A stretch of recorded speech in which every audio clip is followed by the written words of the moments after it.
على عبده ليكون للعالمين نذيرا. قال المؤلف والمفسر رحمه الله تعالى: أدام النفع بعلومه وعلومكم في الدارين آمين. إلى أن قال: قد قال أبو عيسى الترمذي رحمه الله تعالى: حدثنا عبد بن حميد قال حدثنا حسين بن علي الجعفي قال حدثنا حمزة الزيات بن المختار التائي عن ابن أخي الحارث الأعور عن الحارث الأعور قال: مررت في المسجد فإذا الناس يخوضون في أحاديث ودخلت على علي فقلت: يا أمير المؤمنين، أرأيت الناس قد خاضوا في الأحاديث؟ قال: وقد فعلوها؟ قلت: نعم. قال: أما إني قد سمعت رسول الله صلى الله عليه وسلم يقول: إنها ستكون فتنة. اب مفسر رحمۃ اللہ علیہ فضائل قرآن مقدس کے اندر احادیث مبارک ذکر فرما رہے ہیں. تو پہلے آپ نے جو حدیث پڑھی ہے جس کو امام احمد بن حنبل رحمۃ اللہ علیہ نے ذکر فرمایا تھا عن الحارث بن عبد اللہ الاعور قلت لآتین امیر المومنین، اس میں یہ وضاحت نہیں تھی کہ امیر المومنین سے مراد کون ہے. تو اب یہ دوسری روایت جس کو امام ترمذی رحمۃ اللہ علیہ نے ذکر فرمایا ہے تو اس کے اندر یہ وضاحت موجود ہے کہ امیر المومنین سے مراد حضرت علی رضی اللہ تعالیٰ عنہ ہے. تو امام ترمذی رحمۃ اللہ علیہ نے اس سند کو اسی حدثنا عبد بن حمید سے الی آخر السند عن الحارث الاعور سے روایت کی ہے. وہ فرماتی ہیں: قال مررت فی المسجد، میں مسجد میں میرا گزر ہوا تو میں نے دیکھا فإذا فی الناس یخوضون فی الحدیث کہ لوگ مسجد میں بیٹھے ہوئے باتیں کر رہے ہیں، یعنی مساجد کے اندر اپنی باتوں میں لوگ لگے ہوئے ہیں. قال فدخلت على علی رضی اللہ تعالیٰ عنہ، میں حضرت علی رضی اللہ تعالیٰ عنہ کی خدمت میں حاضر ہوا اور میں نے آ کر عرض کیا کہ یا امیر المومنین، الا ترى ان الناس قد خاضوا في الحديث في المسجد. حضرت علی رضی اللہ تعالیٰ عنہ کی خدمت میں نے عرض کیا کہ حضور آپ دیکھیں کہ لوگ مسجد میں بیٹھے ہوئے باتیں کر رہے ہیں. تو اصل میں جیسے کہ احادیث مبارک میں آتا ہے کہ مساجد کے اندر باتیں کرنا جو ہے یعنی حتیٰ کہ کلام مباح کرنا جو ہے وہ بھی سبب بنتا ہے اللہ معاف فرمائے نیکیوں کے گر جانے کا. یعنی ایک حدیث مبارک میں یوں آیا کہ اگر درخت کے پتے سوکھے ہوئے ہوں اور تیز ہوا چل رہی ہو تو پتے کتنے جلتے ہیں. تو اگر کل مساجد میں ایسے کلام مباح، کلام غیر مباح نہیں ہو تو مطلق حرام ہوئی نا، کلام مباح میں بھی اگر آدمی مبتلا ہو تو حسنات جھڑ جاتی ہے. اسی لیے حکم ہے کہ جب مساجد میں آئے فی بیوت اذن اللہ ان ترفع ویذکر فیہا اسمہ ویسبح لہ فیہا بالغدو والآصال، یہ اللہ تبارک و تعالیٰ کے گھر ہے. اس کے اندر انسان کے لیے یہ ضروری ہے کہ وہ اللہ کے ذکر کو بلند کرے، یعنی آپ اللہ کے قرآن کی تلاوت کریں، آپ عبادت کریں، آپ نوافل پڑھیں، اور اگر آپ کچھ نہیں کر سکتے تو آپ خاموش رہیں. خاموش رہنا جو ہے یہ بھی اللہ کی بڑی نعمت ہے. اور بلکہ مسجد الحرام میں تو اور عظیم نعمت ہے کہ جو اللہ کی 120 رحمتیں نازل ہوتی ہیں ان میں سے 20 رحمتیں تو صرف اللہ کے کعبے کو دیکھنے والوں کو نصیب ہوتی. تو اگر آپ خاموش بیٹھ کے اللہ کا گھر دیکھتے رہیں تب بھی 20 رحمتوں کا نزول ہوگا. اور اسی طرح میرے پاک پیغمبر صلی اللہ علیہ وسلم حبیب کبریا حضرت محمد الرسول اللہ صلی اللہ علیہ وسلم کا فرمان ہے. حضور پاک صلی اللہ علیہ وسلم نے فرمایا کہ اگر تم بات کرو تو خیر کی بات کرو، وَإِلَّا فَلْيَصْمُتْ، ورنہ چپ رہو. تمہارا چپ رہنا جو ہے وہ بھی بہتر ہے. اسی طریقے سے حکم ہے جیسے کہ اللہ نے قرآن میں فرمایا وَمَنْ أَحْسَنُ قَوْلًا مِّمَّنْ دَعَا إِلَى اللَّهِ وَعَمِلَ صَالِحًا، سب سے بہتر قول کیا ہے جو اللہ کی طرف بلائے. تو انسان جب مساجد میں آئے تو مساجد کے اس پر حقوق ہیں، مساجد کے اس پر آداب ہیں. تو اب دیکھیں کہ حضرت کو کتنا طبیعت پہ بار گزرا کہ لوگ مسجد میں بیٹھے ہوئے باتیں کر رہے ہیں. تو حضرت علی رضی اللہ تعالیٰ عنہ نے فرمایا کہ اچھا اوقد فعلوها، کیا لوگوں نے مساجد میں بھی باتیں کرنی شروع کر دی ہے؟ تو اس نے کہا حاجی میں تو ابھی دیکھ کے آ رہا ہوں. فرمایا حضور پاک نے فرمایا تھا انہا ستکون فتنۃ، کہ ان قریب ایسا وقت آئے گا کہ بڑے بڑے فتن ظاہر ہوں گے. ان فتن میں سے یہ بھی فتن کی علامات میں سے ہے کہ مساجد میں اللہ کے ذکر کے بجائے لوگ اپنی باتوں میں مشغول ہو جائیں. اب حضرت علی رضی اللہ تعالیٰ عنہ تو اپنے زمانہ جو خیر القرون کا دور ہے اس کو یعنی اتنی پریشانی کا اظہار فرما رہے ہیں، اور ہمارا کیا حال ہے؟ آپ دیکھ لیں کہ آج کل ہم نے تو مساجد کو اللہ معاف فرمائے یعنی اپنے ملنے کا ایک ڈیرا بنایا ہوا ہے کہ بھئی تم بھی مسجد میں آ جانا اور میں بھی مسجد میں آ جاؤں گا، فلاں جگہ تم بھی آ جانا اور میں بھی آ جاؤں گا، اور پھر مسجد میں بیٹھیں گے تو تمام دنیا جہان کی کہانیاں شروع کر دیں گے۔ اللہ تبارک و تعالی معاف فرمائے، اور ایسی ایسی باتیں کریں گے کہ غیبت میں پہنچ جائیں گے، ایسی ایسی باتیں کریں گے کہ بہتان تک چلے جائیں گے، ایسی ایسی باتیں کریں گے کہ فحش تک چلے جائیں گے۔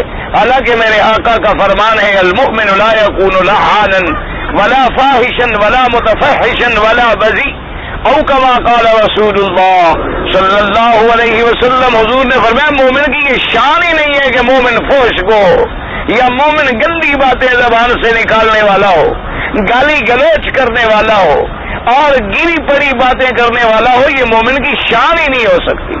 اسی طرح حضور صلی اللہ علیہ وسلم نے فرمایا کہ خیر البقاء المساجد، کہ ساری دنیا میں سب سے بہترین جو ٹکڑے ہیں اللہ کے ہاں مرتبے والے وہ مساجد ہیں، اور اسی طرح حکم ہے کہ جب آپ مساجد میں داخل ہوں تو خالصتاً اللہ کے ذکر کے لیے داخل ہوں، اللہ تبارک و تعالیٰ کے کلام کی تلاوت کے لیے، نماز کے لیے اور عبادت کے لیے۔ اب آپ دیکھیں حضرت علی رضی اللہ تعالیٰ عنہ نے گھبرا کے فرمایا اوقت فعلوها، یعنی حمزہ استفہام کے ساتھ، کیا لوگوں نے ایسا بھی کر دیا کہ لوگ مسجد میں بیٹھ کے اپنی باتیں کر رہے ہیں؟ انہوں نے کہا ہاں حضور کر رہے ہیں۔ فرمایا انہا ستکون فتنۃ، ہاں حضور پاک نے صحیح فرمایا تھا کہ فتن کا دور آئے گا۔ تو اب حارث العور کہتے ہیں فقلت فما المخرج، کہتی ہے کہ میں نے پوچھا یعنی کہ اس کا پھر قلت نہ قال اما انی قد سمعت رسول اللہ، کہتی ہے میں نے حضور پاک سے سنا، حضور پاک نے فرمایا کہ ایسا دور آئے گا کہ اس میں فتن ہوں گے، بڑے بڑے آزمائشیں ہوں گی اور بڑے بڑے امتحان ہوں گے۔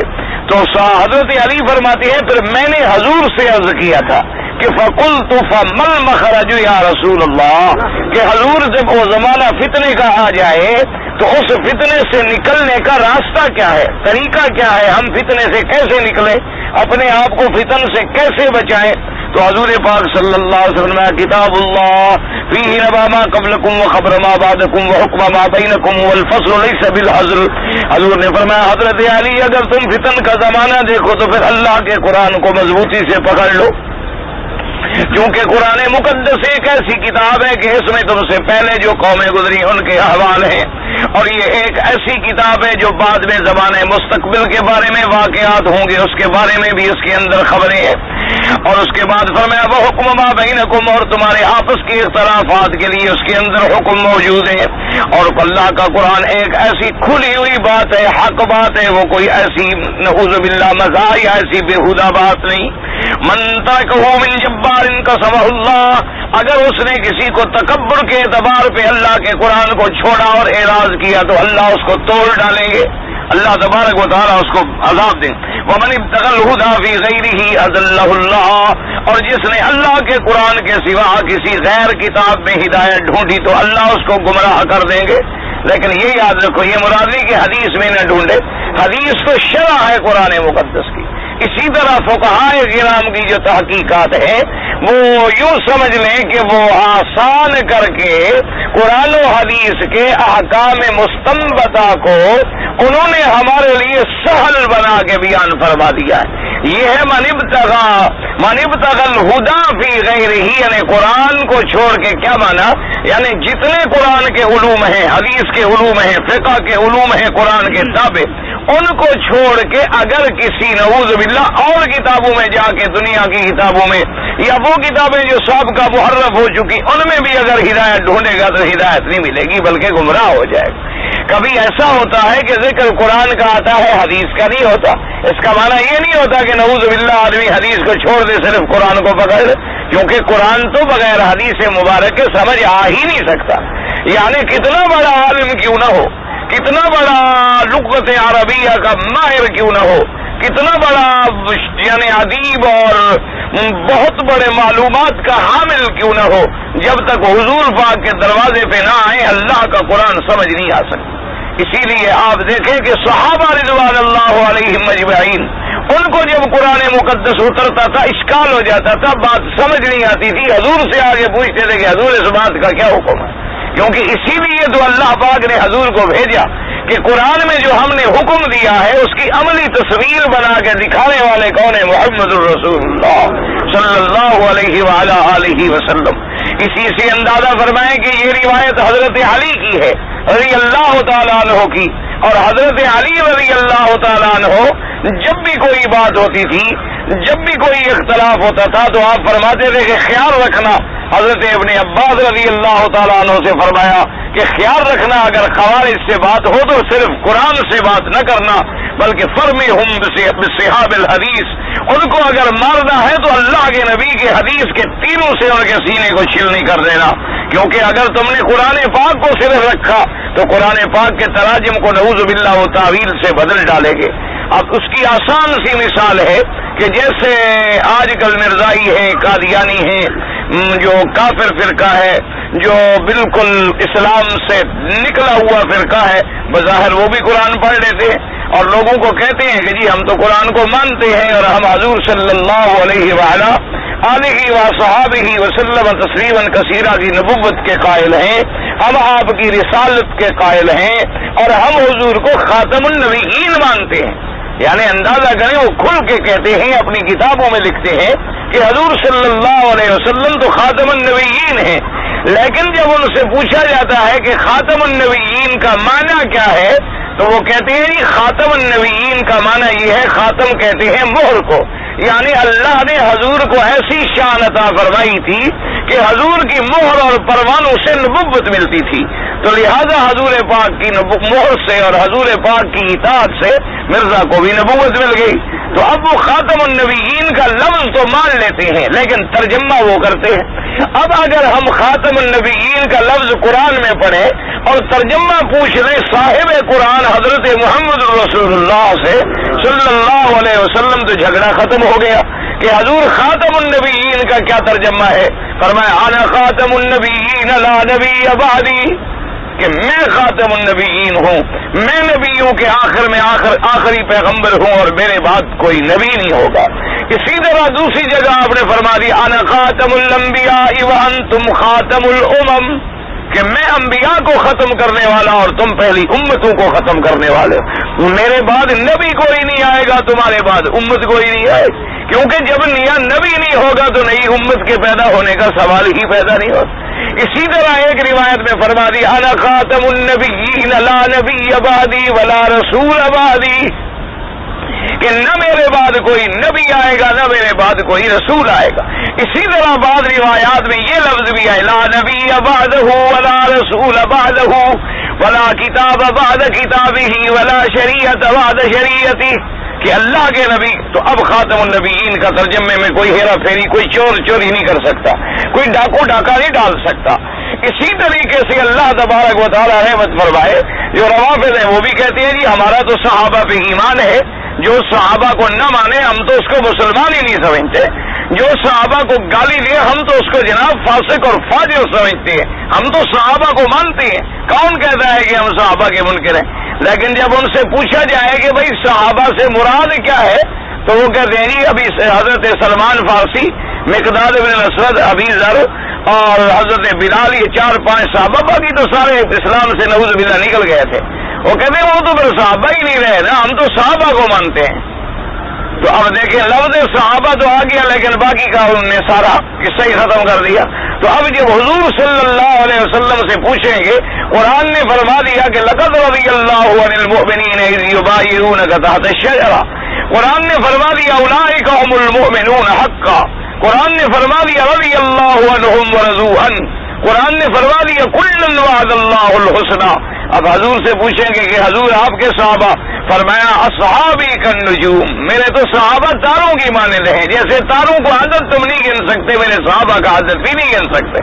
یہ نہیں کہ میرے صحابہ 2-4 ہیں، میرے صحابہ تو ایسے ہیں جیسے آسمان کے تارے ہوں، اور جیسے آسمان کا تارا اپنی اپنی روشنی میں روشن ہے، کوئی زیادہ روشن ہے، کوئی متوسط روشنی ہے، کوئی کم روشنی ہے، کوئی اقرب الى الارض ہے، کوئی ابعد من الارض ہے، اسی طرح میرے صحابہ کی شان بھی مختلف ہے، ان کے اندر بھی روشنیاں مختلف ہے۔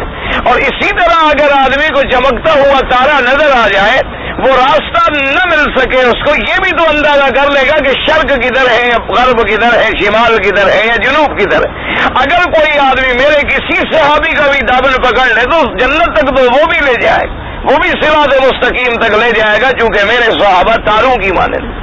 اور اسی میں حضور نے یہ بھی اشارہ فرما دیا کہ میرے صحابہ تاروں کی مانند ہیں، اگر کوئی تاروں پہ تھوکنا چاہے تو تھوک اس کے منہ میں آئے گی، اسی طرح اگر میرے صحابہ کو بھی کوئی برا کہے گا تو اس پہ لعنت خود پڑ جائے گی، ورنہ میرے صحابہ کا تو کچھ بھی نہیں بگاڑ سکتا، کیونکہ ان کے لیے تو رضی اللہ عنہ ورضوا عنہ کا خطاب مل چکا ہے۔ تو اب جب ہم حدیث کی طرف آ گئے تو بات جو تھی ہمارے لیے واضح ہو گئی، بات ہمارے لیے پکی ہو گئی، اور بات بالکل یعنی ایسے نکھر گئی کہ اب ہم کسی الجھن میں باقی نہ رہے۔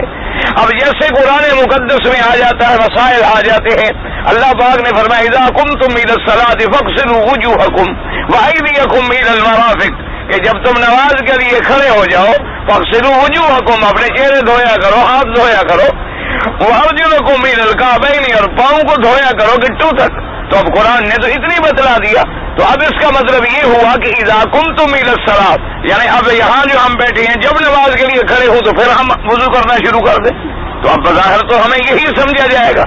اچھا، اور اذا قمتم الى الصلاة فاغسلوا وجوهكم، حکم ہے کہ اپنے چہرے دھو ڈالو، تو اس کا مطلب ہوا کہ وضو پہلے ہم چہرے سے شروع کریں، یعنی چہرہ پہلے دھو ڈالیں، ہاتھ بعد میں دھوئیں، اور سر بعد میں دھوئیں، اور پاؤں بعد میں دھوئیں، کیونکہ قرآن پاک نے تو چہرے سے کام شروع فرمایا ہے۔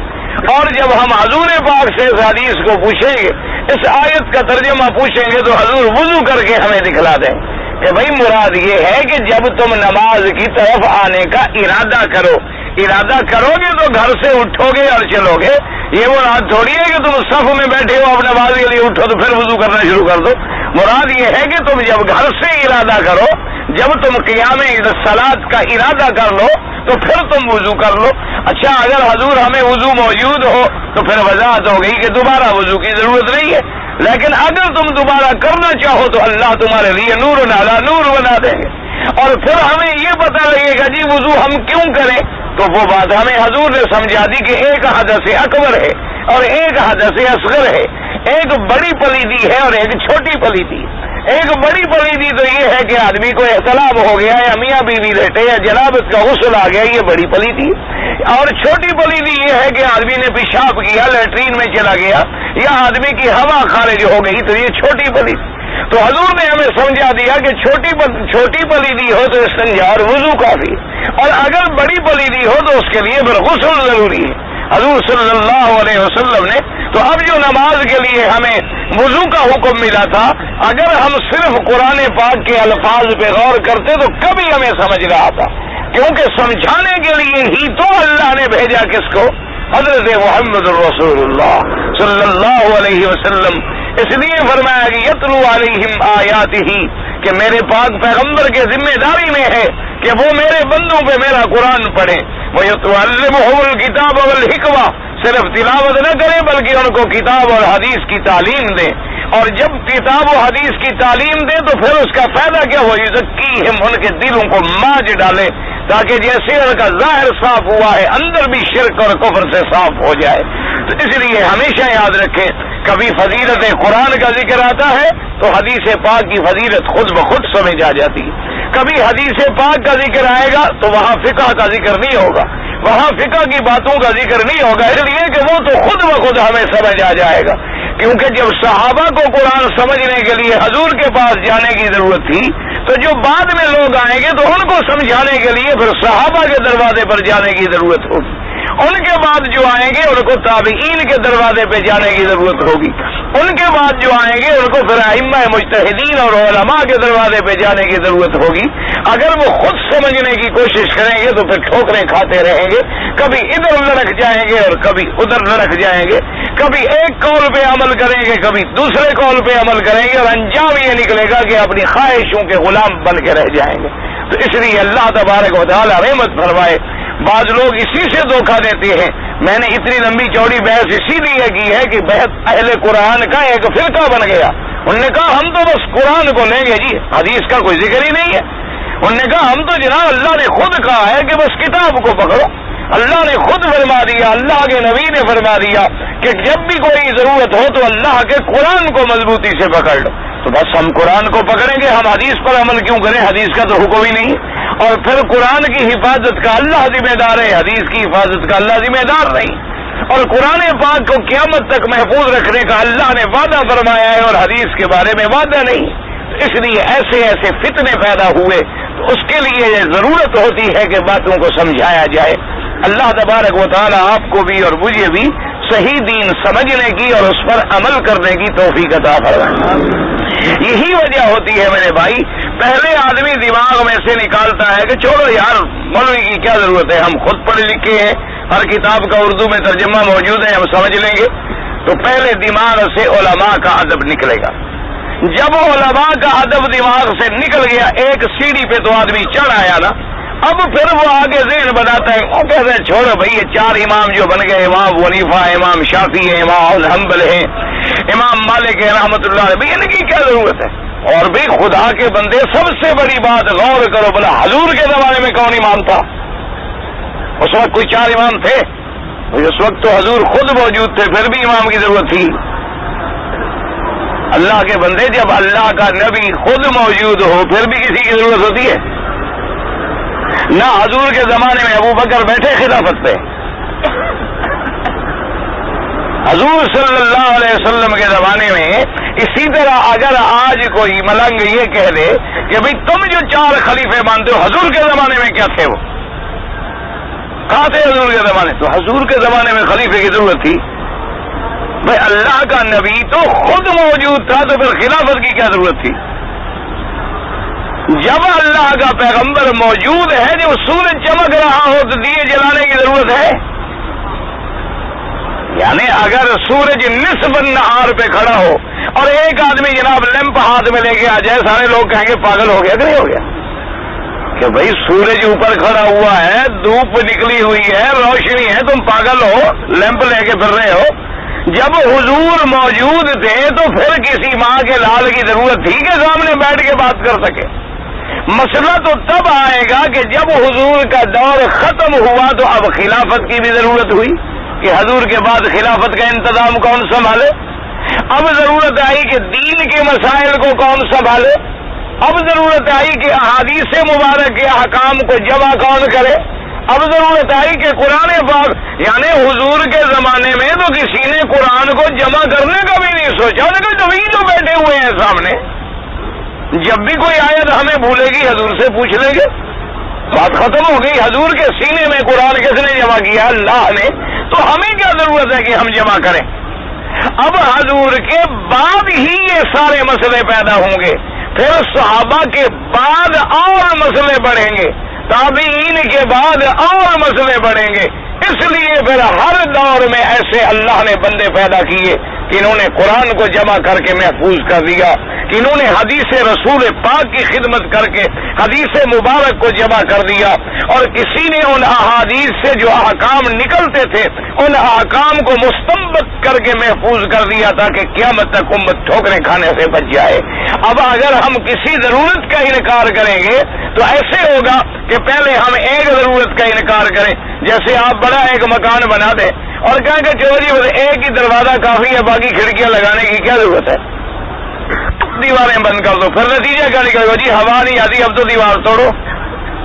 پھر کہیں نہ کہیں سے دیوار توڑنی ہوگی.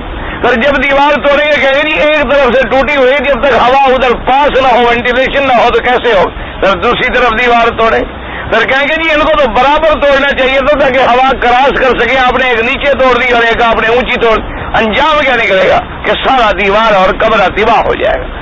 اگر آپ پہلے سے رکھیں گے بھی یہاں کھڑکی ہوگی, یہاں دروازہ ہوگا, یہاں روشن دان ہوگا, یہاں جناب ایگزاسٹ لگا ہوگا, یہاں پنکھے لگیں گے, یہاں لائٹ لگے گی, اب ہر چیز اپنے اپنے جگہ پہ کام کر رہی ہے, تو آپ کا مکان جو ہے وہ مزین ہے. اسی لیے ہمیں دل و دماغ کے اندر بھی قرآن کا اپنا عظمت ہے.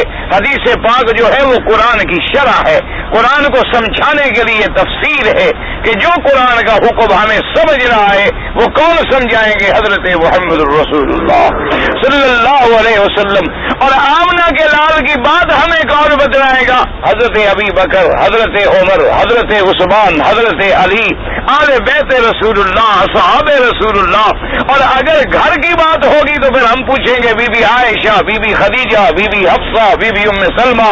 اسی لیے میرے پاک نبی کے گھر میں اللہ نے 9 بیویاں بٹھائی تاکہ امت کو جو دین پہنچانا ہے تو ابھی ایک عورت کا تو کام ہی نہیں ہے کہ وہ پہنچا سکے.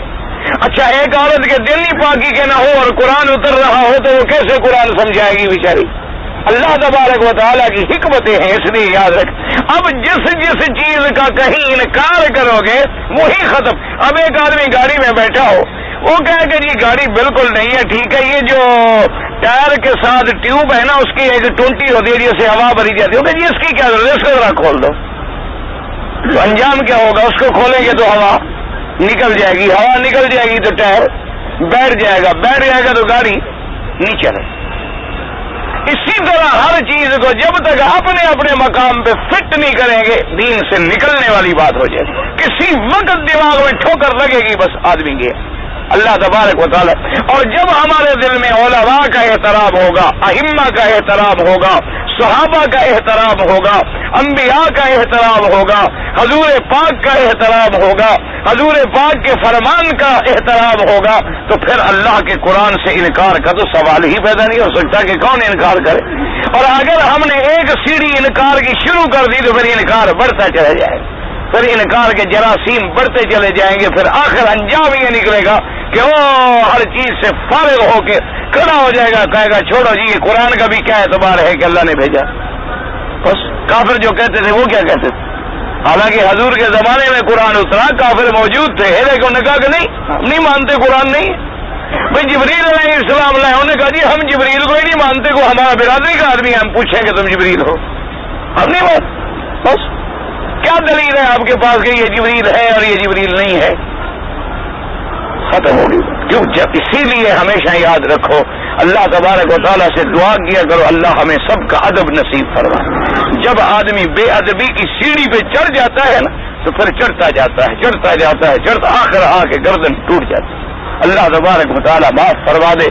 اس لیے ایسا خیال رکھا کریں کہ قرآن پاک کے پکڑنے کا معنی کیا؟ جب ہم نے قرآن کو پکڑا, قرآن نے کہا میرے نبی کو بھی ما آتاکم الرسول فخذوہ, جو میرا مدنی فرمان فرمائے پکڑو, جس سے میرا نبی روکے رک جاؤ. تو اب جب ہم نبی کی بات کو پکڑ رہے ہیں تو گویا ہم قرآن کو پکڑ رہے ہیں. اسی لیے سمجھا کرو, اللہ تبارک و تعالی رحمت فرمائے. کیونکہ مسئلے جو ہوتے ہیں نا جی ان کا سمجھ, جیسے ایک صحابی آیا, اس نے حضور پاک سے پوچھا کہ حضور اگر ہم سمندر میں سفر کر رہے ہوں, یعنی کشتی میں بیٹھے ہوئے ہوں, سمندر کے کنارے پہ ہوں, یا ویسے سمندر کے کنارے پہ ہوں اور پانی نہ ہو, تو ہم سمندر کے پانی سے وضو کر لیں. کیونکہ اصل خدشہ کیوں پیدا ہوا, ورنہ تو پانی سے وضو کیا جاتا ہے. خدشہ اس لیے پیدا ہوا کہ حضور نے ایک دفعہ ارشاد فرمایا تھا کہ یہی سمندر جو ہے اسی کے نیچے جہنم ہے, اور اسی میں چاند سورج ڈالے جائیں گے, اور پھر نیچے جہنم کا دروازہ کھل جائے گا تو جہنم بن جائے گی. تو اب شبوں میں آ گئے کہ جی جب یہ جہنم ہے تو جہنم سے ہم وضو کیوں کریں؟ تو حضور پاک سے پوچھا, میرے مدنی سرکار نے فرمایا صلی اللہ علیہ وسلم, آپ نے فرمایا کہ ہاں کوئی بات نہیں, الماء طہورہ والحل میتۃ, اللہ کے بندے اس کا پانی پاک ہے اور اس کی میتہ جو ہے وہ بھی حلال ہے, تو کیوں نہ وضو کرو. تو صحابہ کو مسئلہ سمجھ آ گیا. اب ان دو لفظوں کو امام شافعی رحمۃ اللہ نے فرمایا کہ بھئی اس کا پانی بھی حلال ہے اور اس کی میتہ بھی حلال ہے. انہوں نے کہا جو چیزیں سمندر سے نکلتی ہیں سب کا کھانا حلال. نے کہا جب حضور نے فرما دیا ہے کہ اس کا پانی پاک ہے اور اس کی میتہ حلال ہے تو جو چیز سمندر سے نکلے بات ختم ہو گئی, اور پھر اس کو ذبح کرنے کی ضرورت بھی نہیں. ہر جانور کو ہم ذبح کریں گے, لیکن جو سمندر سے مثلا مچھلی آ گئی تو مچھلی کو ذبح کرنے کی ضرورت نہیں ہے. تو انہوں نے کہا کہ بھائی جو چیزیں سمندر سے نکلے سب حلال. اسی لیے آپ دیکھیں نا امام شافعی رحمۃ اللہ علیہ جتنی قسم کی مچھلیاں ہیں اور پتہ نہیں مینڈک آ جاتے ہیں اور کوم میں آ جاتے ہیں اور بڑی بڑی چیزیں وہ کہا سب حلال. امام ابو حنیفہ رحمۃ اللہ علیہ کا انہوں نے کہا بھی بالکل ٹھیک ہے. یہاں لفظ آ گیا کہ پانی پاک ہے اور میتا اس کی حلال ہے. اور دوسری جگہ حضور نے ہمیں فرما دیا کہ کون کون سی میتا حلال ہے. تو آپ نے فرمایا کہ احلت لنا المیتتان والدمان، کہ آپ نے فرمایا حدیث میں کہ 2 میتا ہم پر حلال ہیں اور 2 خون بھی ہم پر حلال ہیں. تو صحابہ نے پوچھا کہ حضور کون سی میتا؟ آپ نے فرمایا السمک والجراد. آپ نے فرمایا کہ مچھلی اور مکڑی، یہ مکڑی جو اڑتی ہے نا اس کو بھی ذبح کرنے کی ضرورت نہیں ہے، اس کے بغیر بھی اگر ہم نے مارا مر گئی گر گئی پکڑ لیا بس کھا لیں پکا لیں. اسی طرح مچھلی کو بھی اپنے پکڑ لیا اس کے ذبح کرنے کی ضرورت نہیں. تو امام صاحب نے کہا کہ جب وضاحت آ گئی کہ میتا میں حضور نے صرف مچھلی کو شمار کیا ہے اور کسی کو شمار نہیں کیا تو پھر ہم تو صرف مچھلی تک رہیں کہ بھئی جو چیز مچھلی کی قسم کی ہے وہ تو حلال ہے، مچھلی نہیں تو پھر نہیں. کیونکہ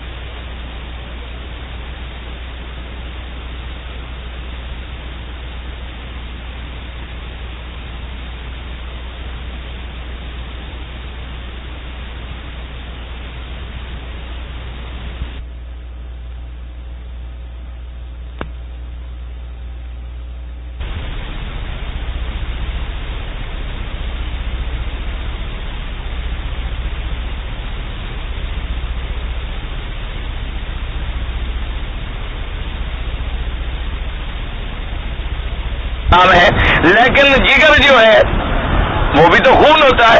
اسی طرح اندر جو جسے آپ کیا کہتے ہیں کلیجی کہتے ہیں، جگر کہتے ہیں، کیا کہتے ہیں، وہ بھی تو خون ہے. اسی لیے ڈاکٹر کہتے ہیں نا جس کے اندر بلڈ کم ہوگی اس کو کلیجی ولیجی طرح کھلاؤ، زیادہ پکی نہ کرو اور اسے کچی وچی کھلاؤ کہ اس کے اندر خون پیدا ہوگا.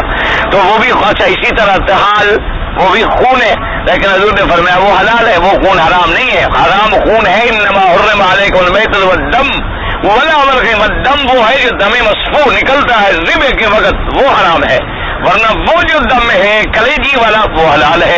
تو امام ابو حنیفہ رحمۃ اللہ علیہ نے اس حدیث مبارک کو لے لیا. اچھا دوسرے امام صاحب نے فرمایا کہ وہاں لفظ الحل میتتہ کہ اس کا جو جانور مردہ ہے وہ بھی حلال ہے، ذبح کرنے کی ضرورت نہیں. لیکن یہ تو نہیں حالانکہ کوئی جانور پانی میں خود مر جائے اور الٹا ہو کے پانی پہ تیر رہا ہو تو وہ تو کسی کے نزدیک حلال نہیں. تو میتتہ کا کیا معنی ہوا؟ انہوں نے کہا مراد یہ ہے کہ جو ہم شکار کریں گے وہ آیا اور اس کو ذبح کرنے کی، اگر وہ پانی کے اندر خود مر گیا یعنی مچھلی کی پانی مر گئی الٹی بھی جاری تیر رہی ہے، سمجھ آ گئی کہ پانی میں مر چکی ہے تو اب وہ تو کسی کے نزدیک بھی حلال نہیں ہے. اس لیے اب حدیث کو سمجھنے کے لیے ضرورت پڑی کہ نہ پڑی؟ اس لیے ہمیشہ لفظ یاد رکھے، قرآن سمجھنے کے لیے ہم حضور کے محتاج ہیں، حضور کی بات کے لیے صحابہ کے محتاج ہیں، اور اسی طرح پھر نمبر وار چلتے چلتے چلتے ائمہ کے محتاج ہیں، علماء کے محتاج ہیں. فاسألوا اہل الذکر ان کنتم لا تعلمون کہ اگر تمہیں علم نہ آتا ہو، مسئلہ نہ ہو تو علم والے سے جا کے مسئلہ پوچھ لو تاکہ تمہارا مسئلہ جو ہے وہ حل ہو جائے. اللہ تبارک و تعالی. اور اگر کسی ایک سیڑھی پہ آگے ہم نے نعوذ باللہ ایک سیڑھی کا انکار کیا تو پھر دوسری کا، پھر تیسری کا، پھر چوتھی کا، پھر پانچویں کا، پھر قصہ ختم ہو جائے. تو اس لیے حضور پاک نے فرمایا کہ اگر تم ہدایت پکڑنا چاہتے ہو اور فتنے سے بچنا چاہتے ہو تو اللہ کے قرآن کو مضبوطی سے پکڑ لو، اللہ تبارک و تعالیٰ کے قرآن کو سینوں سے لگا لو. اور آپ نے فرمایا جو اس کے بجائے ہدایت تلاش کرے گا اللہ وہاں فرمایا وہ خود گمراہ، اللہ اس کو گمراہ کر دے. وَهُوَ حَبْلُ اللَّهِ الْمَتِينُ. آپ نے فرمایا جو قرآن میں آتا ہے وَاعْتَصِمُوا بِحَبْلِ اللَّهِ جَمِيعًا وَلَا تَفَرَّقُوا، اللہ کی رسی کو مضبوطی سے پکڑو. تو وہ اللہ کی رسی کیا ہے؟ قرآن ہے. اللہ کی رسی کیا ہے؟ ابن اللہ المتین جو ہے وہ اللہ کا قرآن ہے، اسی کو پکڑ لو. وَهُوَ الذِّكْرُ الْحَكِيمُ وَهُوَ الصِّرَاطُ الْمُسْتَقِيمُ وَهُوَ الَّذِي لَا تُزِيغُ بِهِ الْأَهْوَاءُ ولا تلتبس به الالسنا، اور وہ قرآن ایسا ہے کہ اس سے کوئی اس کا خیالات گمراہ نہیں ہوتے اگر آدمی قرآن کو پکڑ لے، اور اس کے پڑھنے سے زبانیں جو ہیں کبھی سیدھا نہیں ہوتی، یا ولا یشبع منہ العلماء، اور جو علم والے ہیں وہ قرآن سے کبھی ان کا پیٹ نہیں بھرتا، یعنی وہ پڑھتے رہیں گے. جیسے حضور نے فرمایا حریصان لا یشبعان، حضور نے فرمایا کہ دو حریص ہیں دنیا میں جو ان کا پیٹ کبھی بھرتا ہی نہیں. صحابہ نے پوچھا کہ حضور کو، فرمایا حریص العلم و حریص الدنیا، آپ نے فرمایا ایک علم کا حریص ہے اس کا بھی پیٹ نہیں بھرتا.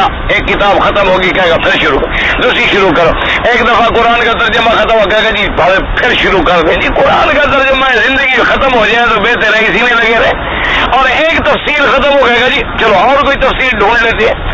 ایک حدیث خطاب ختم ہوگی کہے گا جی سنا ہے دوسری حدیث بھی چھپ گئی ہے، چلو جی اس کا پیٹ بھی نہیں بھرتا ہے.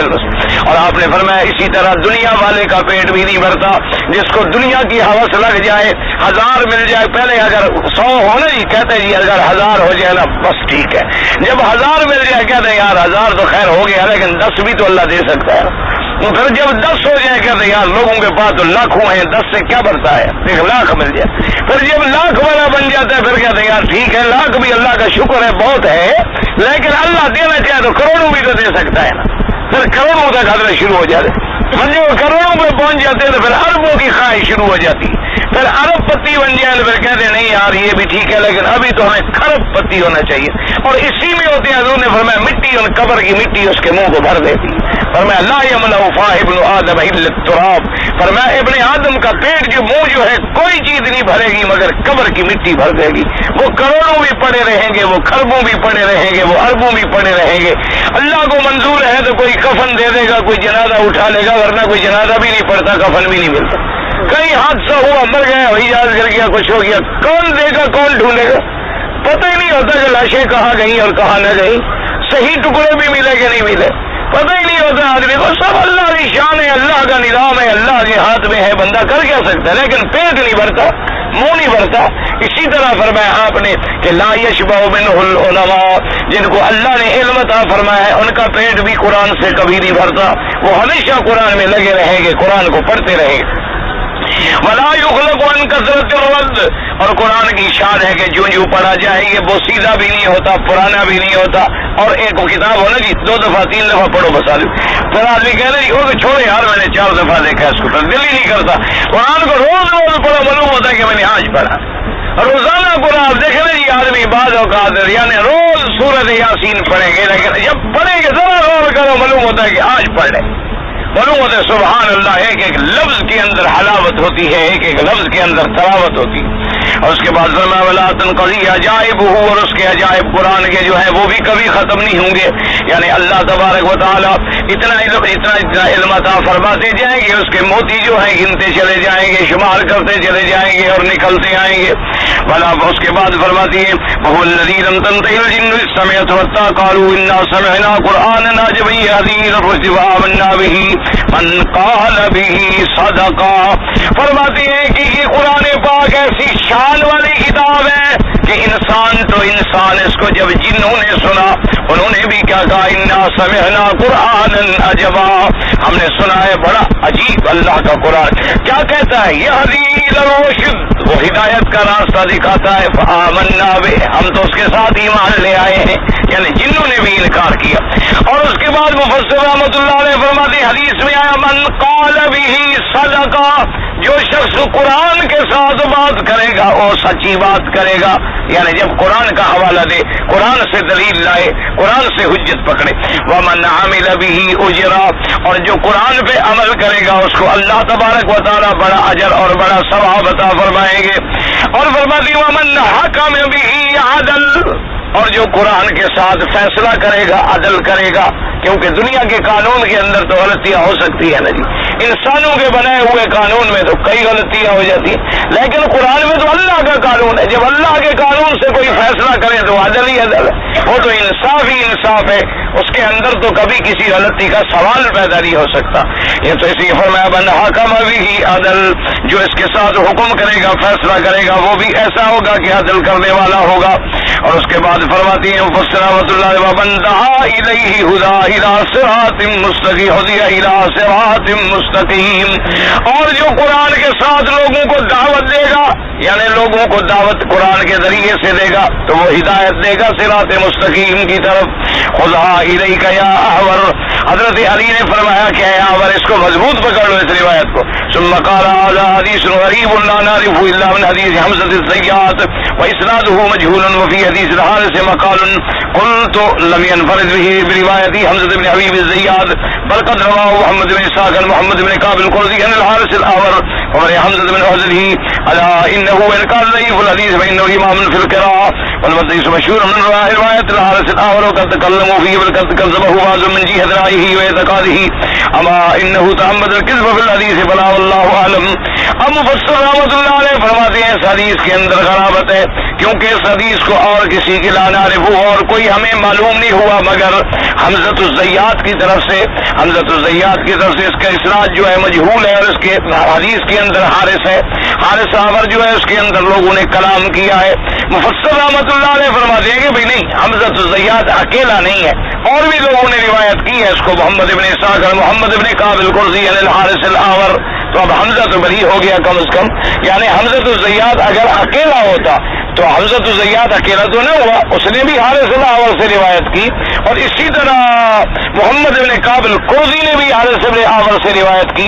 ہاں یہ کہتا ہے اس میں تو کوئی شک نہیں ہے کہ بہرحال وہ حارث الاعور جو ضعیف الحدیث تو مشہور ہے اس میں تو کوئی شک نہیں کہ حدیث کے معاملے میں ضعیف لیکن امام فی القراءۃ قراءت کا بہت بڑا امام گزرا ہے.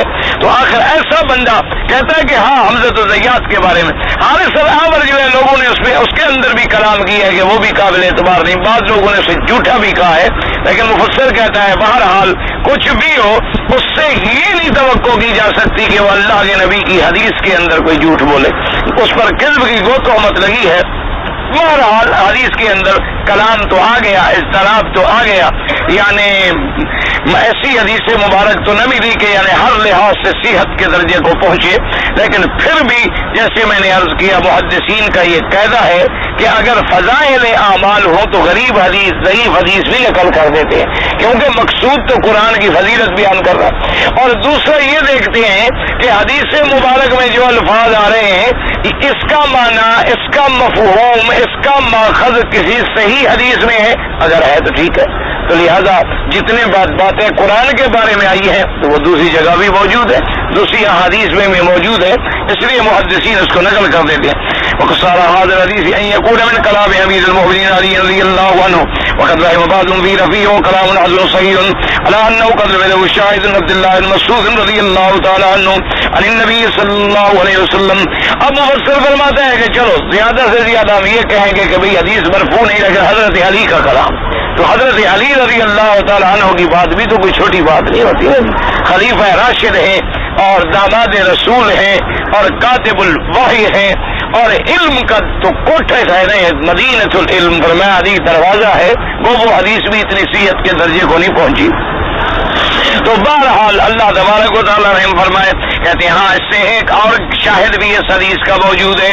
حضرت عبداللہ ابن مسعود رضی اللہ تعالیٰ عنہ نے بھی روایت کی عن النبی صلی اللہ علیہ وسلم. تو یعنی ایک روایت تائید میں مرفوع بھی مل رہی ہے. چلو اگر ہم زیادہ سے زیادہ بھی ہم الجھن میں پڑھیں تو کہہ سکتے ہیں کہ حضرت علی تک موقوف ہے. تو حضرت علی رضی اللہ تعالیٰ عنہ کا فرمانا بھی تو کوئی کم بات نہیں ہے. کہتے ہیں قال الامام العلم ابو عبید القاسم صلی اللہ رحمہ اللہ فی کتاب فضائل القرآن حدثنا ابو الیقظان قال حدثنا عمار بن محمد الثوری قال وائل بن اسحاق الحجری عن بالأحوص عن عبد الله بن مسعود رضی اللہ تعالیٰ عنہ عن النبی صلی اللہ علیہ وسلم قال ان هذا القرآن معذبة الله فتعلم من وعدتي واستعتم ان هذا القرآن حبل الله وهو النور المبين والشفاء النافع اسمة من تمسك به نجاة من تبعه لا يرجو في قفم ولا يزيغ باستطاعتم ولا تنقضى عجائب ولا يخلق قصة الرد فتروه وان الله يأجركم على تلاوته بكل حرف 10 حسنات. اما اني لا اقول الف لام ميم حرف ولكن الف 10 ولام 10 وميم 10. ابو رحمۃ اللہ علیہ فرماتی ہیں امام العلم ابو عبید القاسم نے سلام فرماتی ہیں اس حدیث میں آتا ہے ابھی عبداللہ بن مسعود رضی اللہ تعالیٰ عنہ فرماتی ہیں هذا القرآن یہ قرآن ایسے ہے جیسے کہ کسی نے دسترخوان بچھایا ہو. یہ اللہ کی نعمتوں کا گویا دسترخوان بچھا ہوا ہے. یعنی جیسے دسترخوان بچھا ہو نا تو اللہ کی نعمتیں اوپر رکھی ہوتی ہیں, کہیں گوشت ہے, کہیں میٹھا ہے, کہیں عجیب عجیب ڈشیں. تو اللہ کے قرآن کی رحمت میں علم حاصل کرو اور تم بھی اس سے فائدہ اٹھاؤ. اور فرمایا اس کے بعد ان ھذا القرآن حبل اللہ, اللہ کا قرآن جو ہے وہ اللہ کی رسی ہے, اس کو مضبوطی سے پکڑو. اور فرمایا ان القرآن وهو النور المبین, یہ نور اللہ کی طرف سے ہے. والشفاء النافع, اور شفاء نفع دینے والی. عصمت لمن تمسک به, جس نے قرآن کو پکڑ لیا اس کی قرآن حفاظت کرتا ہے. اور نجات ہوگی جس نے قرآن کی اتباع کی, اور ٹیڑھا پن نہیں ہوگا بلکہ وہ سیدھا کرنے والا, وہ کسی کو گمراہی میں نہیں ڈالتا بلکہ ہدایت دینے والا. اور جس کے عجائب جو ہے وہ کبھی ختم نہیں ہوں گے, اور جو پڑھنے سے زیادہ پرانا نہیں ہوگا. اس لیے اس کو پڑھا کرو, اللہ تبارک و تعالیٰ تمہیں اس کے پڑھنے پر ہر حرف پر 10 نیکیاں عطا فرمائیں گے. اور فرمایا میں یہ نہیں کہتا الف لام میم حرف, بلکہ نہ فرمایا الف حرف لام حرف میم حرف. تو جب ہم نے الف پڑھا تو گویا 10 نیکیاں ملی, لام پڑھا تو 10 نیکیاں ملی, میم پڑھا تو 10 نیکیاں ملی. تو صرف الف لام میم پڑھنے میں 30 نیکیاں ہمیں عطا ہو گئی. تو کتنا خوش قسمت لوگ ہیں جو سارا قرآن پڑھتے ہیں. ویسے ہر مسلمان یہ کوشش کرے, اللہ جو لوگ میرے بھائی پڑھے ہوئے نہیں ہیں نا, کم از کم دیکھ کے بھی پڑھ سکتے ہوں تو وہ دیکھ کے پڑھا کریں. اور جو بیچارے دیکھ کے بھی نہیں پڑھ سکتے وہ کسی پڑھنے والے کے ساتھ بیٹھ کے تھوڑا سن لیا کریں, اور کوشش بھی کریں کہ 1-2 صورتیں, 4 صورتیں, 5 صورتیں چھوٹی چھوٹی ان کو بھی یاد ہو جائیں. اور اپنے گھر میں بیوی بچے اہل اولاد ان کو یاد رکھو, بچپن سے کوشش کیا کرو. یعنی جب بچہ اصول ہوتا ہے, علماء نے لکھا ہے کہ بچہ جو ہے نا ابھی اپنے جھولے میں ہوتا ہے, اسی وقت سے اس کو تربیت دینے کی کوشش کریں. یعنی جو سمجھدار ماں باپ ہے نا جی, وہ جھولے کے وقت سے اس کی دودھ کا ایک ٹائم بنائیں گے, مجالے گے وہ اس ٹائم کے بجائے رونا شروع کرے, اسی وقت میں آگے دودھ پیے گا. اس کو سلانے کا ایک طریقہ بنائیں گے, اسی طرح وہ سوئے گا. اس کو اٹھانے کا وقت بنا دیں گے, اسی طرح اٹھائے گا. اسی طرح جب چھوٹے چھوٹے بچے ہوتے ہیں نا, انہی کے ذہن کو ٹھیک کرنے کی کوشش کریں. ان کو قرآن پڑھا لیا, گھر میں بیٹھ گئے, ابھی بالکل چھوٹا ہے, کوئی ایسے کاغذ رکھ دیا, انگلی رکھا کر پیسے پڑھاتے رہے, وہ پڑھے گا نہیں لیکن دماغ میں باتیں آتی رہیں. تو جب بڑا ہوگا تو پھر آسانی ہو جاتی ہے سمجھانے کے لیے. وهذا غريب من هذا الوجه رواه محمد بن حسين ابي اسحاق الذي اسمه ابراهيم مسلم وهو احد الطابعين ولكن تكلموا فيه كثيرا. وقال ابو حاتم الرازي ليس بالقوي, وقال ابو الفضل الرازي كثير الوهم. وہ کہتے ہیں کہ اس کے اندر بھی کلام ہے, اور ابو حاتم فرماتے ہیں کہ وہ نرم تھا, یعنی کوئی قوی راوی نہیں ہے. اور کرفا کہتے ہیں وہ بہت اس کو اوہام وہم ہوتا تھا. قلت يعتبر والله اعلم ان يكون ابراهيم في هذا الحديث وانما هو من كلام ابن مسعود ولكن له شاهد من وجه اخر والله اعلم. ابو فضل فرماتے ہیں ہاں یہ ہو سکتا ہے کہ اس کو بھی وہم پڑ گیا ہو, اور اس نے بھی کہہ دیا کہ عبداللہ ابن مسعود رضی اللہ تعالیٰ نے حضور سے یہ حدیث سنی ہے, بلکہ حدیث حضور سے نہ ہو اور صرف عبداللہ ابن مسعود رضی اللہ تعالیٰ عنہ تک ہو. لیکن وہ فضل فرماتے ہیں اس کا اور بھی شاہد موجود ہے. اس لیے ہمیشہ یاد رکھے کہ اگر ایک حدیث مبارک کے شواہد زیادہ ہو جائیں, یعنی شاہد کا معنی گواہ, کیا معنی یہ بھی طرق ہے, یہ بھی طریقہ ہے, یہ بھی طریقہ ہے, یہ بھی طریقہ ہے, یہ بھی طریقہ ہے, تو بعضها یقوی بعضا, تو سارے مل کے اس کو بڑی مضبوطی کے درجے تک پہنچا دیتے ہیں.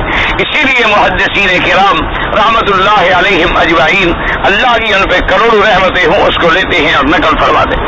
اسی طرح فرماتے ہیں وقال ابو عبید ايضا حدثنا حجاج بن سعيد ابي اسحاق عبد الله بن يزيد عن عبد الله بن مسعود رضي الله تعالى عنه قال لا يسأل عبد النفس الا القرآن فانه كان يحب القرآن وانه يحب الله ورسوله. اب عبداللہ بن مسعود کا ایک قول مبارک یہ بھی آیا, وہ فرماتے ہیں نفسی القرآن, قیامت کے بارے کے یعنی سوال جب بندے سے کیا جائے گا تو اس کی ذات کے بارے میں نہیں سوال ہوگا مگر قرآن کے بارے میں. کیا مانا کہ بھی تم پہلے یہ بتلاؤ کہ قرآن سے تمہارا کیا تعلق ہے. تو جتنا قرآن سے محبت کرے گا اتنی ہی کامیابی حاصل ہوگی. تو جتنی قرآن سے محبت کرے گا اتنی قرآن کی اتباع کرے گا. جتنی قرآن سے محبت کرے گا اتنی قرآن پاک سے ارشاد کی نعمتوں کو حاصل کرے گا. تو اللہ کے قرآن کے ساتھ کوشش کریں اپنے تعلقات یعنی اپنا تعلق بنانے کی، قرآن پڑھنے کی، قرآن سمجھنے کی، قرآن پڑھانے کی، قرآن سمجھانے کی جتنا ہو سکے. اور اسی طرح یہ بھی کوشش کیا کریں کہ اگر آپ کے ملک میں آپ کے محلے میں کوئی قرآن کا مدرسہ ہے اس کی مدد کیا کریں، اس کی اعانت کیا کریں. ہم لوگ تو سمجھتے ہیں کیا چھوڑو یار کیا ہے، وہ جی ایک حافظ ہے جی مولوی ہے جی 2 4 5 لڑکے لے کے بیٹھا. یہی 2 4 5 لڑکے بیٹھ کے جو قرآن پڑھا رہے ہیں یہ سب سے بڑی خدمت ہے. یہ سب سے بڑی انہی کی وجہ سے تو آج دین بچا ہوا ہے. ورنہ دین ہمیں کوئی ریڈیو تو نہیں سکھا رہا، نہ دین ہمیں کوئی ٹی وی سکھلا رہا ہے، نہ دین ہمیں VCR اور آڈیو ویڈیو سے مل رہا ہے. جو دین ہمیں ملا تو انہی غریب مولویوں سے ہے جو مسجدوں میں پڑے ہوئے. نہ ہمیں کالجوں سے دین ملا، نہ ہمیں یونیورسٹیوں سے دین ملا، نہ ہمیں MA کی ڈگریوں سے دین ملا، نہ BA سے دین ملا، نہ ہمیں جناب جدید چیزوں سے دین ملا. جو کچھ دین کا جذبہ لوگوں میں اب بھی موجود ہے کہ کتنے گناہگار ہو گئے لیکن حضور کی نبوت کا مغلا جان دے دیں گے. کتنے لوگ یعنی اللہ معاف کرے دین سے دور ہو گئے، بالکل دین کو بھول چکے لیکن قرآن کا مسئلہ ہے جان لگا دیں گے. تو یہ جو ان کے دلوں کے اندر ایک آگ کو روشن رکھا ہے انہی غریب مولویوں نے رکھا ہے جو مسجدوں میں پڑے ہوئے ہیں جن کی تمہارے ہاں کوئی قدر و قیمت ہی نہیں ہے. انہی لوگوں کی وجہ سے تو دین کی وہ چنگاری انہوں نے بجھنے نہیں دی. انہوں نے آگ پنکھا لگائے رکھا کہ ذرا روشنی رہے، تو جب ضرورت پڑتی ہے وہ آگ بن جاتی ہے. تو اس لیے ہمیشہ یاد رکھیں کہ ایسے مساجد، ایسے مدارس اور جس مسجد میں کوئی قرآن کا درس نہ ہو وہاں ہمت کریں، ایک حافظ بٹھا دیں، ایک قاری بٹھا دیں اور بستی کے بچوں کو کہیں کہ بھی حافظ کی تنخواہ ہم دے دیں گے اور تم مفت آ کے پڑھا کر. دیکھو جی آپ کے ملک میں اب ایک اچھا قاری جو ہے یعنی بہت اعلیٰ قسم کا جو ہے وہ 3000 دے لے گا، درمیانہ 1500 لے لے گا، عام حافظ قاری 1000 روپے پر بھی مل جاتا ہے. اب یقین فرمائیں 1000 روپے کا معنی کیا ہوا، یعنی سال میں آپ کو 12000 روپے دینے پڑے. 12000 روپے کا معنی 1500 ریال بھی نہیں بنتا. آپ اندازہ فرمائیں ایک سال اگر ایک مدرسہ آپ چلائیں اور ایک حافظ قاری کو بٹھائیں وہ 50 لڑکوں کو خدا کا قرآن پڑھائے گا اور تمہارا خرچہ کتنی ہوگا 1500. یعنی تم اگر ایک ڈبی سگریٹ کی روزانہ کم کر دو تو 50 بندہ اللہ کا قرآن پڑھ سکتا ہے. یعنی تم اگر 3 ڈبیاں پھونکتے ہو نا اس میں کچھ لحاظ کر لو، اس میں ہی کچھ غیرت کھا لو اور یہ فیصلہ کر لو کہ میں نے 1500 ریال جو ہے سال میں دینا ہو تو مہینے کے کتنے بن جائیں گے 100 ریال مشکل سے. یعنی 100 ریال ہو تو 1200 ریال بنے گا نا جی، 1500 300 ریال ہمیں اور آنا پڑا.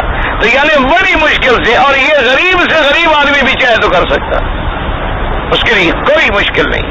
اور کسی جھگڑوں میں نہ پڑے، صرف جائیں اپنے محلے میں. اپنا محلہ اگر آباد ہے الحمدللہ، دوسرا محلہ آباد ہے، دوسری بستی، تیسری بستی، چوتھی بستی، جہاں مسجد موجود ہے اور حافظ نہیں ہے وہاں چلے جائیں اور حافظ تلاش کرنے کا بھی تنخواہ ہم دیں گے اور اس کے بعد تم بچوں کو پڑھایا کرو.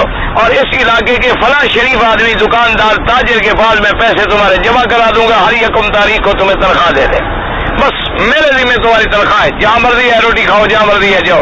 نہیں پڑھاؤ گے قیامت میں خدا کو جواب دو گے میں تو تنخواہ دے رہا ہوں، میں کو تمہاری نگرانی بھی نہیں کر رہا، میں تو تمہیں اللہ کے نام پہ چھوڑ کے جا رہا ہوں. تم جانو مسجد جانے بچے جانے، صحیح پڑھاؤ گے قیامت میں اب تمہیں اجر ہوگا. اگر تم بددیانتی کرو گے اللہ کو قیامت میں جواب دو گے. تو اس طرح اگر ہم سب ہمت کریں، ایک ایک محلے میں ایک ایک مدرسہ بھی کھول دیں تو کون سا مشکل ہو جائے گا، کون سا پہاڑ ٹوٹ جائے گا. اس لیے کوشش کیا کرو اللہ تبارک و تعالیٰ اگر کوئی اتنا نہ کر سکے 2-3 آدمی مل جاؤ اسی بستی کے، اسی علاقے کے جو یہاں رہتے ہوں 2-3 مل کے ایک مدرسہ بنا دو، یا جو مدرسہ موجود ہے قاری اور بٹھا دو. اللہ تبارک و تعالیٰ سے دعا کرو اللہ پاک ہمارے دلوں کے اندر یہ جذبہ پیدا کرو. میرے اپنے ساتھی ہیں، دوست ہیں، اللہ نے ان کے دماغوں میں جناب دماغ میں ڈالا تو انہوں نے ماشاء اللہ بس ایک فیصلہ کر لیا. انہوں نے کہا کہ جی ابھی یہ جو نئی 5 ریاستیں آزاد ہوئی ہیں روس کے ظلم سے، ہم وہاں جا کے جناب کام کریں. میرے قریبی عزیز لوگ ہیں، یعنی بہت ہی ہمارے قریب ہیں، 7-8 آدمی ہیں ماشاءاللہ.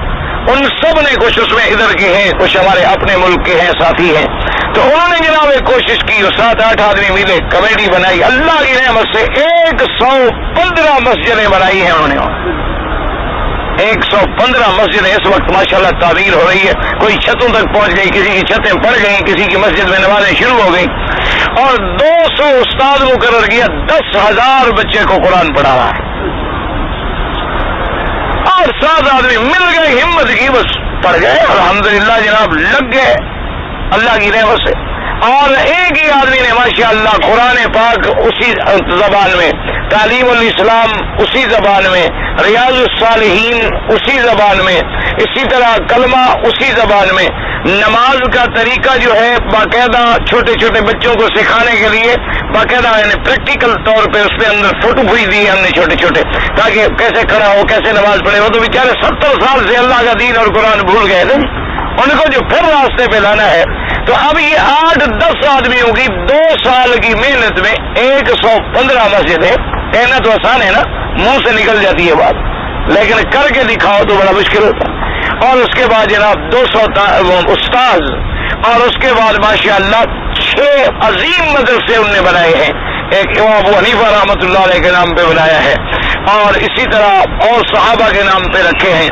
تو اس میں 3 لڑکوں کے اور 3 لڑکیوں کے، عرب بھی ہیں، ہمارے پاکستانی بھائی بھی ہیں اس میں، اور اس میں مدینے پاک کے لوگ بھی ہیں، کچھ طائف کے لوگ بھی ہیں، ملے دین کے کام میں لگے ہوئے، اللہ تبارک و تعالیٰ سے دعا کرو اللہ ہمیں بھی ادھر لگا دے، دعا کر لو، اگر یہ نہ سمجھے ذرا جی کیا ہے جی ایک آدمی ہے، ایک آدمی کیا، دین دین ہے کہ بس لگ جاؤ اللہ کے دین میں، اللہ پاک پھر اپنے دین میں خود مدد فرماتے ہیں، اللہ کے راستے میں لگ جائے پھر اللہ پاک خود مدد کر دیتے ہیں، پھر راستے خود بخود نکل آتے ہیں، اللہ پاک کی اعانت اور امداد آ جاتی ہے، تو انشاءاللہ تبارک و تعالیٰ دعا کریں اللہ ہمیں بھی توفیق دے۔ بھائی میں نے کئی دفعہ عرض کر دیا ہے کہ عمرہ کرنے کے بعد سر پہ اس طرح پھروائیں، اگر کوئی اس طرح نہ پھروائے تو 2 بال ادھر سے کاٹ لیے، ادھر سے کاٹ لیے، ادھر سے کاٹ لیے، اس سے ایک بکری بطور دم دینی پڑتی ہے، سمجھ آگئی بات، یہ رواج پڑ گیا ہے، حالانکہ صرف امام شافعی رحمۃ اللہ علیہ کے نزدیک وہ بھی گنجائش ہے، وہ یہ نہیں کہتے ایسا کرو، وہ کہتے ہیں یعنی اگر کسی نے ایسا کیا تو بکری نہیں پڑے گی، ورنہ وہ بھی یہی فرماتے ہیں کہ اس طرح پھرواؤ، وہ بھی یہی فرماتے ہیں کہ بال جو ہے زیادہ کٹاؤ، تو اگر بال بڑے ہیں تو کم از کم 1/4 حصہ یعنی چوتھا حصہ بالوں کا کٹ جائے، اگر اس سے کم کٹوائے گا تو ایک بکری بطور دم اس کو دینی ہوگی، اگر عمرہ کرنا ہے تو پورا کرو، نہیں کرنا ہے تو کوئی ضرورت نہیں ہے، کسی حکیم نے آپ کو جبر تو نہیں کیا کہ عمرہ کرو اور آخر میں 2 ٹک لگوا کے اپنا سارا عمرہ خراب کر دیا، کیا فائدہ ہوا؟ وہ اللہ کے بندے یا اس طرح پھلوائیں یا کم از کم اپنے بال جو ہیں ان کا چوتھا حصہ ضرور کٹوائیں۔ اگر آدمی غصے میں آ کر اپنی بیوی کو طلاق دے تو طلاق غصے میں ہی دی جاتی ہے، محبت میں بھی کبھی طلاق دی ہے کسی نے؟ یہ ایسا مسئلہ بھی آپ نے کبھی سنا ہے کہ کسی آدمی نے کہا ہو کہ بیگم مجھے آج آپ سے بڑی محبت ہو رہی ہے اس لیے طلاق دیتا ہوں؟ ایسا کبھی کوئی ہوا ہے؟ بھئی جب بھی طلاق دے گا بیوقوف غصے میں دے گا، ناراضگی میں دے گا، لڑائی جھگڑے میں دے گا، محبت میں کون طلاق دیتے ہیں؟ اللہ کے بندے طلاق ہو جاتی ہے، یہ نہ کہا کریں کہ غصے میں طلاق نہیں ہوتی، طلاق ہو جاتی ہے، کچھ بھی ہو، طلاق ہے۔ ثلاث جدہن جد، حضور نے فرمایا 3 چیزیں ایسی ہیں جن کی حقیقت بھی حقیقت ہے اور مذاق بھی حقیقت، یعنی اگر خدا نہ کرے بیوی سے مذاق کرتے ہوئے بھی کہ میں تو نہیں کھیل رہا تھا، میں تو ڈرا رہا تھا، طلاق ہو جائے گی۔ ایک آدمی یا لڑکا اپنے گھر والوں سے زبردستی اپنی مرضی سے شادی کر لی، جب وہ واپس گیا تو باپ نے اس کو کہا کہ ایک فارم ہے اس پہ دستخط کر دو، اس کو پتہ نہیں تھا کہ فارم کیا ہے، اس کو پتہ نہیں تھا، پھر طلاق نہیں ہوتے۔ ہمارے یہاں ایک مولوی صاحب ہے، امام مسجد ہے، وہ صبح سویرے نماز فجر کی نماز سے پہلے 1 گھنٹہ قرآن پڑھتا ہے لاؤڈ اسپیکر پہ، اس کو نہیں پڑھنا چاہیے، منع ہے شریعت میں، یہ کوئی حکم نہیں ہے کہ تم نماز سے پہلے لوگوں کو پریشان کرو، لوگوں کو 1 گھنٹہ پہلے لوگ سوئے ہوئے ہیں اور تم اسپیکر کھول کے قرآن پڑھے، بالکل ناجائز ہے۔ اسی لیے حدیث میں موجود ہے حضور صلی اللہ علیہ وسلم گزرے تو حضرت ابی بکر رضی اللہ تعالیٰ عنہ آہستہ قرآن پڑھ رہے تھے تہجد میں، اور حضرت عمر زور زور سے پڑھ رہے تھے، تو صبح کو حضرت نے دونوں کو بلایا. آپ نے فرمایا ابو بکر رضی اللہ تعالیٰ عنہ تو رات قرآن پڑھے تھے بڑا آہستہ آہستہ, کیا بات تھی؟ انہوں نے کہا حضور میں اپنے اللہ کو سنا رہا تھا, زور سے پڑھنے کی کیا ضرورت تھی؟ سننے والا تو میرا رب ہے نا, میں ایسا پڑھ رہا تھا, میرا رب تو سن رہا تھا. آپ نے فرمایا اچھا حضرت عمر تم بڑا زور لگا رہے تھے؟ آپ نے فرمایا ہاں انی اوقظ الحسنان, میں سوئے ہوں کو جگا رہا تھا اور شیطان کو میں بھگا رہا تھا کہ زور سے پڑھوں گا شیطان بھاگے گا اور سوئے. آپ نے فرمایا نہیں, تم آواز کو نیچا کرو. حضرت ابو بکر سے کہا تم تھوڑا اوپر کرو, یعنی اعتدال سے پڑھو, کسی دوسرے کو نقصان نہ ہو. یہ بڑی غلط روایت ہے ہمارے ہاں, ٹیپ لگا دیتے ہیں اور کیسٹ لگا دیتے ہیں اور سپیکروں پہ شور پڑا ہوا ہے. یا رمضان المبارک میں آدھی رات سے شور شروع کر دیتے ہیں, ساری کا وقت ہو گیا, ابھی 6 گھنٹہ رہ گیا, ابھی 2 گھنٹہ رہ گیا, ابھی 10 گھنٹہ. پاگل ہو گئے, بدلی کیا ہو گیا. وہ کسی نے روزہ رکھنا ہے, تم نہ بھی کہو تو رکھے گا, اور جس بدبخت نے نہیں رکھنا تو اس کے کان پہ سپیکر باندھ دو پھر بھی نہیں رکھے گا. خدا کے بندے تم لوگوں کو دین کے لیے تیار کرو, یہ تو نہیں کہ ان کو زبردستی ڈنڈے مارو, اس سے اور دین میں نفرت پھیلتی ہے. نتیجہ یہ نکلتا ہے لوگ دین سے پہلے دور ہیں, پھر دین سے زیادہ بھاگ جاتے ہیں. اللہ تبارک و تعالیٰ رحمت فرمائے. سپیکر بھی ایسے نہ باندھا کریں کہ دوسرے کی ایذا کا ذریعہ بنے. اب تو مقابلہ ہے نا جی, اگر اس نے 10 فٹ پہ لگایا ہے سپیکر, یہ 15 پہ لگا دیں گے, وہ 20 پہ لگا دے گا, وہ 25 پہ لگا دیں گے. وہ اگر 2 بجے جمعہ پڑھتے ہیں, یہ 2:15 بجے پڑھیں گے, وہ 2:15 کرے گا, یہ 2:30 کر دیں گے, وہ 2:30 کر دیں گے, رات کے 6 بجے نہ پڑھ دیں. معلوم کیا ہے؟ انا للہ و انا الیہ راجعون. دعا کرو اللہ ہدایت, اللہ تبارک و تعالیٰ ایسے اختلافات سے اور جھگڑوں سے محفوظ رکھے. ایک شاگرد بیمار ہے, اللہ سب کو شفا عطا فرمائے. اللہ سے دعا کریں اللہ ہمیں بھی شفا عطا فرمائے. داڑھی میں مہندی لگانا جائز ہے؟ بالکل جائز ہے, کوئی بنا نہیں. میں اگر حنفی مسلک پہ ہوں اور میرے وطر جو ہے, پھر آپ کو 3 رکعت وطر پڑھنے ہوں گے. جب آپ اپنے مسلک کے پکے بنتے ہیں تو پھر آپ کو 3 وطر پڑھنے ہوں.